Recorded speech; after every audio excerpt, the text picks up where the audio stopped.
this thing. What the fuck? Alright. Mom, don't. Yeah, how you been, Ken? Shortly before this moment, a terrible accident would occur, highly compromising this hot air balloon and putting both its pilot and passenger in serious danger. The video is very unsettling, but before I show you the rest, I'm gonna have to give you some context. The Albuquerque International Balloon Fiesta is an annual hot air balloon event that takes place early October in Albuquerque, New Mexico. It's the largest convention of its kind in the entire world, lasting a total of 9 days and boasting over 500 balloons. It draws in thousands upon thousands of spectators, makes for a great family event, and this upcoming weekend will actually be its 52nd annual run. With that being said, the event has had its fair share of accidents. Hot air balloons are much safer than one would initially think, but just due to the sheer volume and concentration of flights at these events, you're bound to see the odd problem. I feel like what's like safer than a hot air? This just doesn't look safe. It just feels like whack thinking about it. I feel like skydiving is probably like safe. That doesn't make sense. I feel like skydiving is like over the span of half a century. The very obscure footage we're taking a look at today is an example of one of those accidents, and nah, fuck that, Ken. Yo, Ken. Yeah, we're just gonna go up in the building and never mind. The video was shot during the 19th annual Balloon Fiesta in the year 1990, where over 150,000 spectators would be present. It takes place around 10 a.m. on the opening day of the event. Hey, Ken, just tell them you know me. You'll get the position. Known as the Sunrise Special, approaching an open field for landing. Inside of the balloon is 46-year-old pilot Stephen Fallacy and 32-year-old passenger William Schobel. I thought there's more skydiving casualties. The weather was fantastic, the adrenaline was flowing, and the flight was... I mean, I feel like you only go skydiving with a professional, like, right? Like, I don't know. We'll have to see. By all means, probably skydiving, because I'm not gonna lie. Who the fuck goes hot air balloon? Like, who decides to go in a hot air balloon? I feel like more people want to go skydiving. It was good, Pete. Once it became time to land, Stephen would adjust the burner and start steering towards a field he had scouted out as a landing area prior to the ride. Now, it's unknown as to whether or not the wind took them or if it was just a grave operational error, but upon their approach, they got way closer than expected to a nearby power line, and once they realized it was already too late. The Sunrise Special would unfortunately make contact with the power line, setting it ablaze and causing a massive burst of flames while the people behind the camera scream in agony. I wish I could tell you that things got better from there, but you know how these videos go. Pushed back because there's natural disaster. The pilot and the passenger are obviously both in an immensely dire situation and were left with very little options. Being subject to extreme electrical heat and having nowhere else to go, they jumped out of the basket one by one.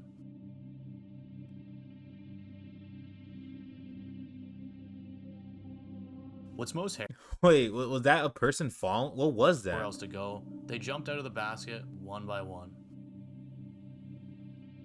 Oh, is this what? Yo, how tall was that dude? 7 feet? What's most harrowing to me in this footage is the shrieks of the people behind the camera, knowing they had just likely witnessed 2 deaths in real time. Based on the intensity of the reaction, it sounds to me like a mother and daughter who are family members of those on board, but there's no knowing for sure. We actually don't even know who filmed this footage, but nonetheless, it's a rough listen. I'll play the video for you now. Viewer discretion's advised. Okay, bro. Okay, bro.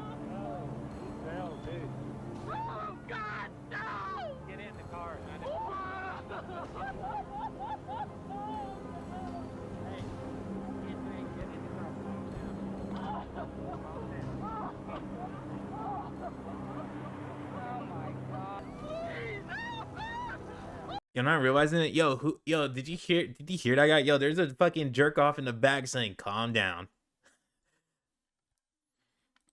Yo. What the fuck? Want to see me naked. Alright.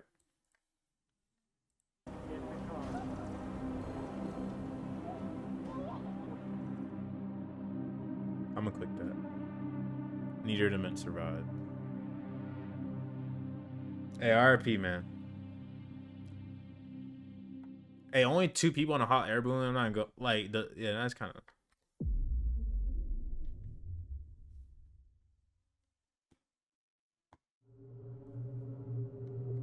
In this entry, I'm not going to give you a backstory because I quite literally cannot find a single piece of information on this video, and I promise this will only make it more interesting.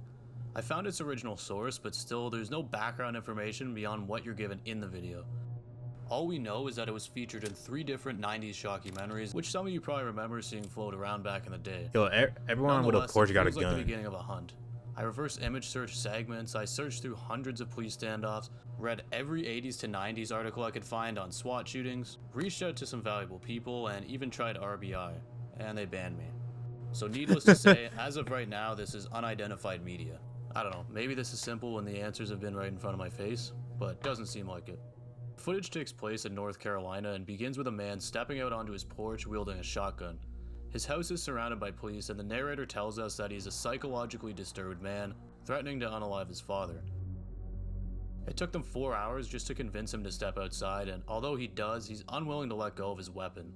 The police continue trying to negotiate with him, and all while this is happening, a SWAT team lines up on the side of his house just in case things escalate. After more failed deliberation, the man steps off his porch and doesn't seem to have any intentions of surrendering. He makes his way to the side of the house with his weapon still drawn, where he comes across the SWAT team suddenly. When the SWAT team sees this, they promptly take him out. Hey, I think he died there.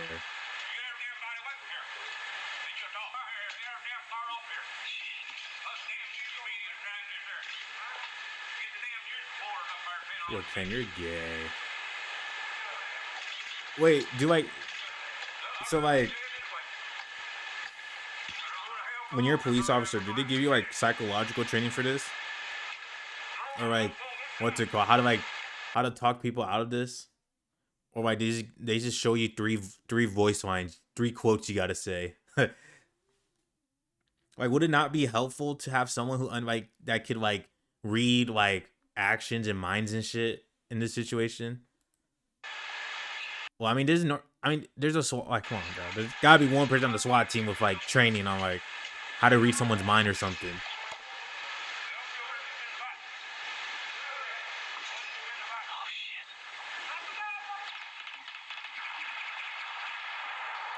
Damn, bro, I think he's dead. An ambulance later arrives and the video fades to black. And that's it. That's literally all I have on this video. I could have spent more time digging, but I honestly think it's more fun getting you guys in on the hunt, so if you find anything or recognize this story, please just let me know.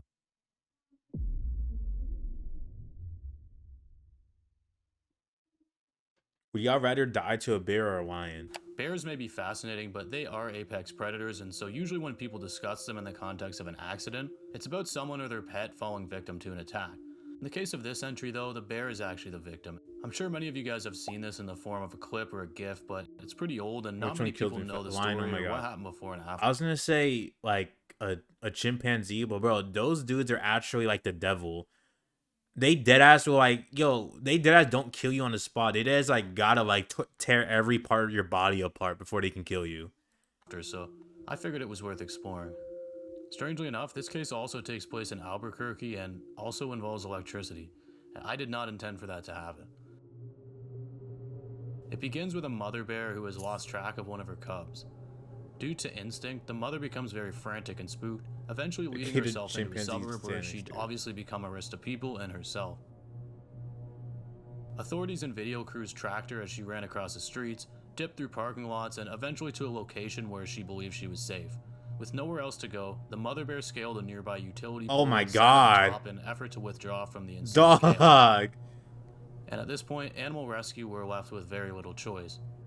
She was inevitably going to get shocked, and even if she did manage to get back down, she could be some sort of threat to the people around her. So given that she was isolated, they made the difficult decision to tranquilize her. She quickly got woozy and began to hang off of the structure, but as expected, she'd get shocked and consequently sent off the pole towards the ground. God damn! And sadly, the video ends there. No, I'm just messing with you. Turns out this mother bear is an absolute tank because it had no internal organ injuries or broken bones. Beast. Additionally, the fur acted as a massive insulator, and so the current only ran through her for a very short period of time. The bear did suffer pretty serious burns on its back 2 legs, but the awesome vets were able to quickly perform surgery and get it on its journey to healing. It was no easy task, but the mother bear toughed it out, and a lion's not surviving that. A lion went up that pole and got shocked, bro. That shit is not coming out. In the end, she was reunited with her cub. An actual good ending for once. Meme murder confession. Hey, Beamer, just name off someone that did this. I The feel like you'll confession bear notice. is a meme many of you will probably remember. It was popular in 2012 to 2013, and like most memes, it sort of subsided pretty quickly. It was started by Reddit user F18bro when he made a post titled, "I have a lot of weird stuff that I'd like to be able to confess to Reddit so I can get it off my chest. So I made Confession Bear." Confession bear. Most of its uses were obviously just funny or wholesome, but one dude took it to a whole different level. Amidst the meme's peak success, a Reddit user named u/Narado made a post titled, "Finally have the guts to say it," and added his own take on the Confession Bear. It wasn't just some stupid joke this time, though. This time it read, Doghype.com. "My sister had an abusive meth addict boyfriend. I killed him with his own drugs while he was unconscious, and they ruled it as an overdose." The meme is usually reserved for innocuous confession, so almost immediately it had a lot of people getting overly concerned and asking if this was a real confession. Somewhere during the outrage, someone ended up doxing him completely, posting his real name, address, and even tracking down the sister. Obviously, after this, he removed the post entirely. Hey, if you admit you killed an abusive drug addict, they dox you. A tech journalist named Joel Johnson found the guy's real sister on Facebook, and she actually spoke on the event. Here's what she said. "My brother lives in another country, not sure what he does online. It's an ill-advised prank. I know no one who has overdosed, and my brother's a scrawny gamer. I've seen your Twitter, Facebook, and would appreciate if you wouldn't link anything to me, as I'm currently applying for higher level positions in my career. As you might imagine, this could adversely affect me.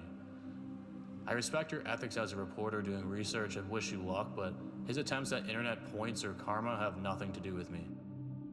The journalist Joel Johnson also told Mail Online that the sister is pretty web savvy, and she said she didn't know what her brother had been doing, and she'd never known anybody to overdose. She said she didn't want to be in the middle of all her brother's silly internet games. A few days after all of that, the original poster would make a final post to Reddit, clarifying everything himself, confirming altogether that this was just a troll gone too far, and that the sister was right. First and only comment to be made here by me. I posted this wondering what would happen. There's some truth behind it, but I'm not saying what was true and what wasn't. Some truth. If I had $1 for every time someone took me seriously on the internet, I'd be able to retire from today alone. I'm sorry to anyone that I've offended to the point of ruining their lives, and to everyone else, get f***ed.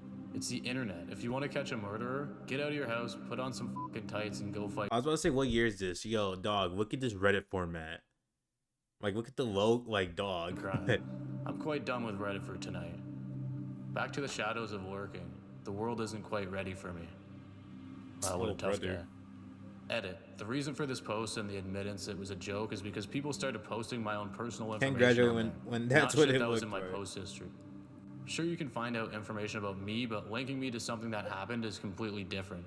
I made a meme about something, and it was turned into people revealing my personal information. It was quite rude and very uncalled for. u/Narado later deleted his account, and everyone forgot about this situation. But I did. That's going to do it for this one, guys. Thank you so much for watching. I really appreciate it. If you enjoyed this type of dark material, please consider liking and subscribing, but if not, that's okay too. I upload 2 or 3 videos like this every week, and I appreciate you watching nonetheless. A lot of people have been asking me if I'm going to make a Patreon, and the answer is yes, but I just want to make sure I can actually over-deliver first on it, because, I don't know, if you're spending your hard-earned money on something, I don't want to just do, like, a couple extra benefits. I want to do something like maybe an extra video on there every single week. Hey, good video, good video.